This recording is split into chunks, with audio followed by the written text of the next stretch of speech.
Hi everybody, all my followers, welcome to another video. This video today, another video for interface or scanner tool teardown, and the tool today is going to be this one. Is Mercedes-Benz SD Connect, and this is the SD4. Yes, is the SD4. And yes, we're gonna tear it down.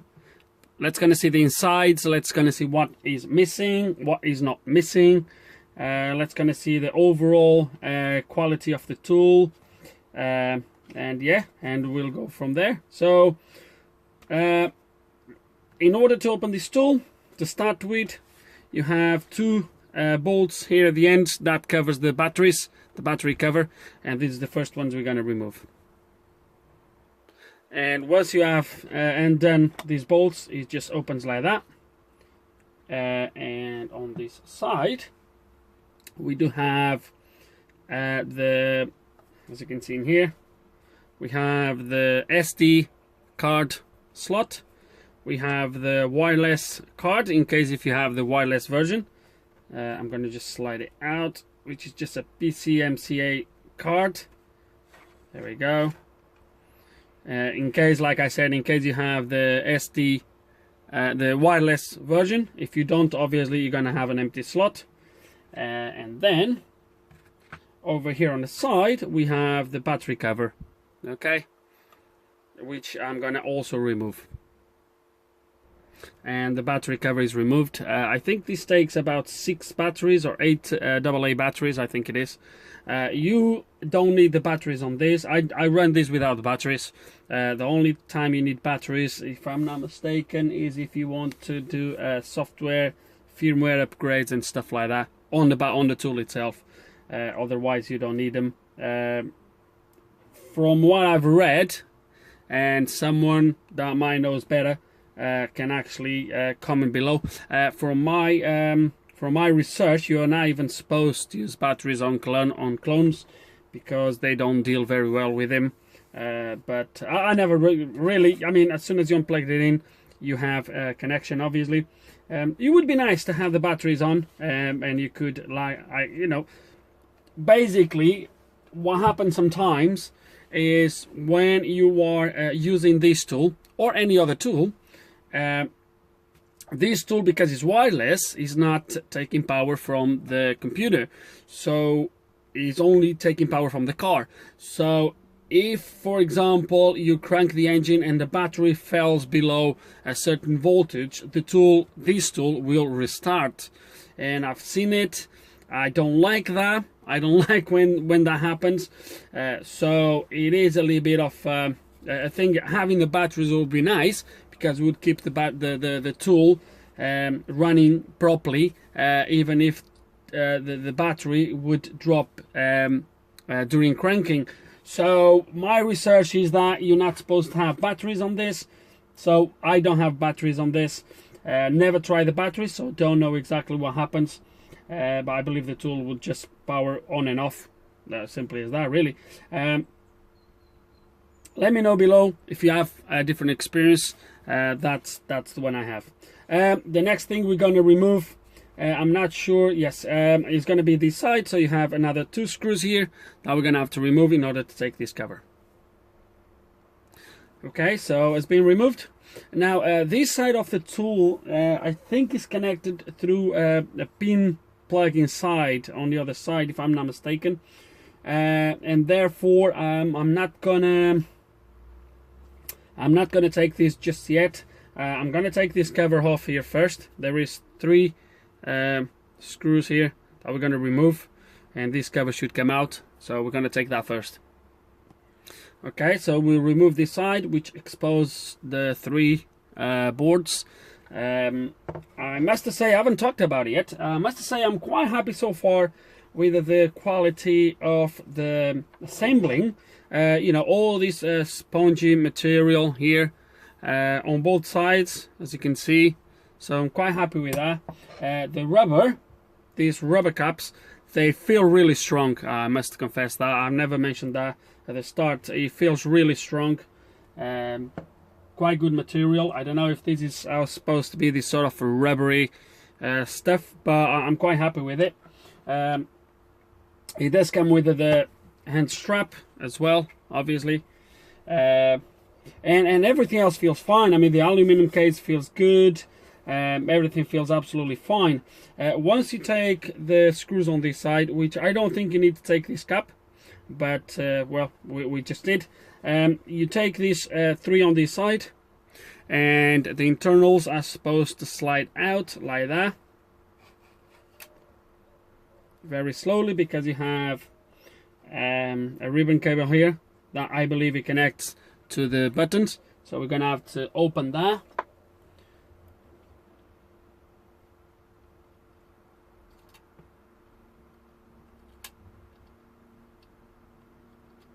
Just like that, and now we're gonna pull the ribbon cable out. There it is, and I don't think there's anything else. Let's gonna pull this very slowly.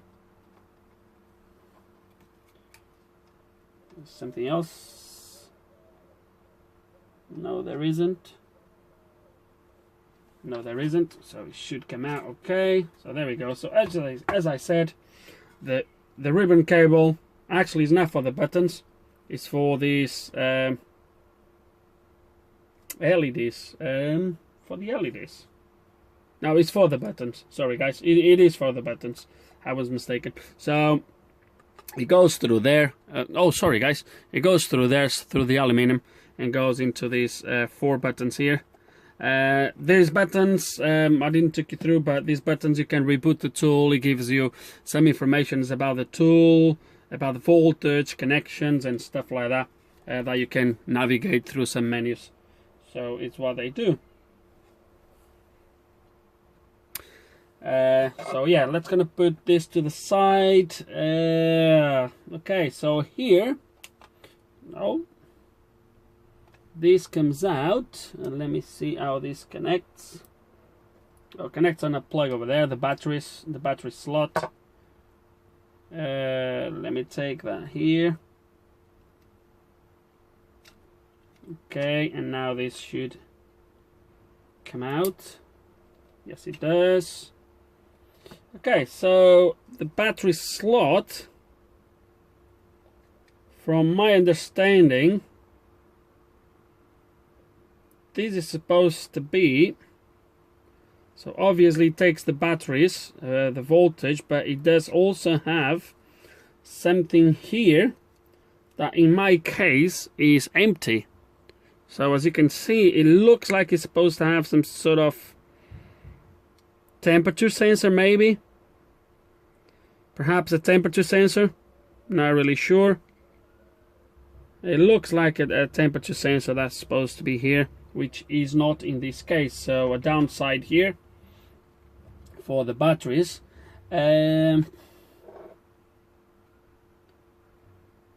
Also, let me check something here. So it's a blue and a red, and this goes like,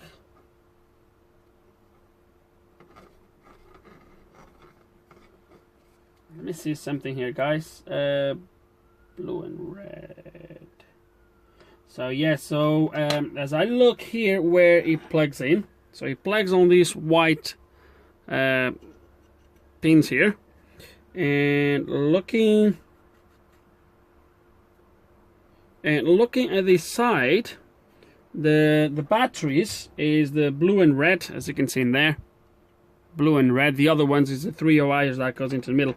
So my blue and red is the first 2, which they are indeed connected, but as you can see, these ones here in the middle, they are not even soldered, so not really sure. So the batteries are supposed to work if I plug them in, and as I said, the other ones, it really looks like a temperature sensor that's supposed to be here measuring the batteries, the temperature of the batteries, which is not connected in my case. What else to say? Let's gonna split these boards one by one, and let's gonna see what else we can see in here. And let's gonna have a look at my first board, which is the LCD board. SD chips here, microchip Texas.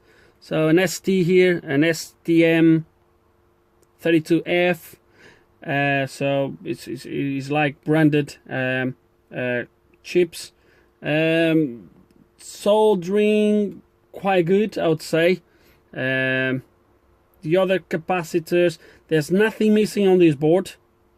Every single place is filled in. The oscillator is unbranded. There's nothing engraved on it. But everything good's like good quality. The board itself, it looks quite nice to me. Everything good. I can't see nothing at fault. And like I said, every single place is filled in. There's nothing missing here. So it looks quite good. Really, it really looks quite good. Yeah, it looks quite good to me. One thing I can see here, which is when you put this down, in there, there is 4 slots, 4 holes for bolts or for screws, and as you can see, I only have 1, 2, 3. That one is missing there. So and the thing with these boards is they are supposed to make like ground contact and stuff between them. As you can see, that one in there, for example, from there it's connected to this resistor and to this capacitor, and obviously this contact is not being made because that is missing. Other than that, it looks fine to me. Let's gonna move into this first board. Am I gonna? Oh, this is split here now. So you have the main board down here, splits in there. Okay, let's gonna try to split these 2 boards and then go from there, really. Okay, let's gonna split the entire thing now and then go from there. Okay, and everything is split, and the way you do it is, oh dear, obviously I've split these 2 as well, but you first pull this out of the way from this end. Just pull it that way. Be careful, obviously, as you unplug this array of pins. Then you have this little plug here that plugs into the RJ, into the network port, which is, let me open it here so you can see, plugs into this port. I'm not going to dismantle any further here, okay, but I can tell you that everything looks quite good to me. Soldering wise, everything looks quite good to me. There's nothing I can really raise here. I mean, soldering wise, quality wise, everything looks quite good to me, so I can't really see nothing wrong, guys. Yeah, everything looks quite good.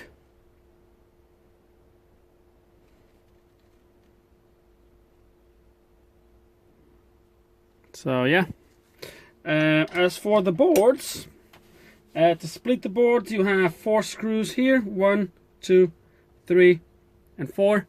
Take this, and then careful once again as you split the boards, because of this array of pins here. They look quite fragile, so be careful as you pull them out so you don't break anything. And it's gonna have a look at this board first. This is the board that takes, obviously, the wireless card. And just going back to the wireless card, is that the brand? Abrasis, it looks like. Obviously, I don't think I can replace this wireless card with any card, because obviously, surely this board will have the built-in drivers for that wireless card. Looking at the board here, there is missing chips on this board. We have Two empty spaces here. We have one here at the top, and on this side every other component looks to be here. Can't really see anything else missing other than a few perhaps resistors here or something like that. On the other side, this looks like a BDM port to me. It doesn't look like anything that is supposed to be there. And nothing missing. Is anything missing? No, I don't think there is. The SD card slot, memories. We have Samsung memories here. We have an Infineon chip here. We have the main processor, which looks like a Motorola to me. Then we have the net, we have the net chip. We have flash memory here, Spanian S29GL, right there. Soldering wise, quality wise, looks all good to me. Can't really see. Actually, looking quite close, I can see that this chip, it looks like has been soldered afterwards. I don't know how good it's gonna come on the camera, but I might gonna recheck these solderings. Not really 100% happy with everything. As you can see in there, there's a little bit of imperfection right there. Let me get there's a slightly imperfection right in there. And I can see a few other ones around here. Nothing major, guys, but they are here. On the other side, we have a lattice processor here. We have Hynix memories here at the back. Two flashes here. Two AM29s F01. They are the same to me, so they look like they are like a copy of each other. Then we have some more chips down here. And everything else, everything is branded. There's nothing like... Yeah, so this is one of the boards. Overall, I would say quite good quality, guys. I can't really fault anything other than the solders on that chip. Everything else looks to me quite well done. And now this relay board, this big one, very good, I would say, very good. The relays, they are all, what's the brand? Well, it's Japan, but it's all F.T, not really sure. They are all B3 GA4.5Z, so they look all branded. This cap here is not branded, which is a shame.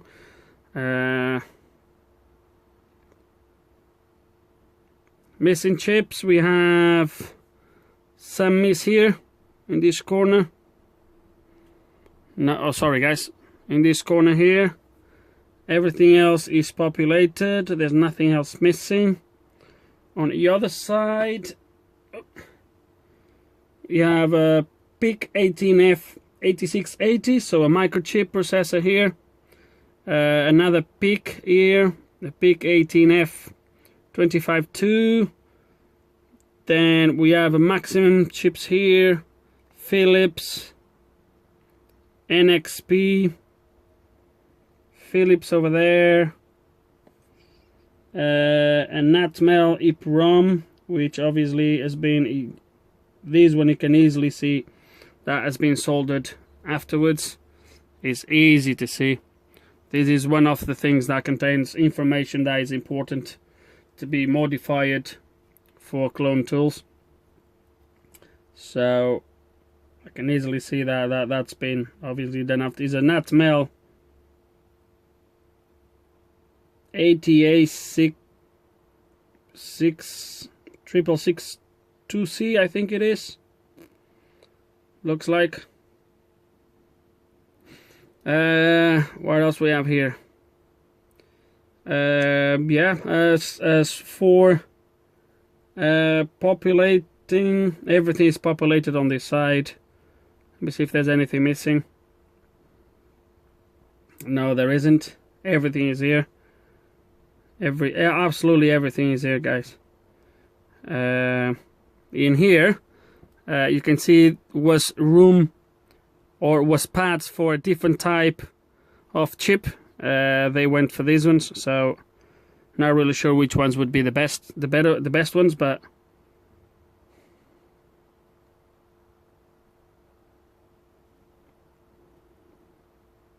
and I think that's it, really, guys. Everything looks quite good to me. This is, guys, from far probably the most complicated tool I've opened. Clip itself is a quite complex system as well. I'll make one for the clip very shortly. Clip itself is quite complicated with two boards as well, with two different ends, but not, I would say, not flimsy, but not as delicate as this. This is very delicate. We have this array of pins here. They are really, really small. You know, it's very, you need to disassemble everything very slowly, very even, not to push one side more than the other to make sure everything comes out okay. So yeah, overall, quality wise, soldering components and all that, quite good. Other than this unbranded capacitors and a few other stuff that probably could possibly be of better quality. Everything else looks good to me, really. There is that one support in there for that screen board. I'm going to fit one myself, the one that is missing. I'm going to put it back now. I'm going to check that the tool is working, don't take me wrong, but I think I'm going to double check that the solderings around here, around this net PHA AM79C874, it looks like an AMD chip, this chip here. I'm gonna probably check this under the microscope and perhaps make sure the solder is good, or resolder it or something like that.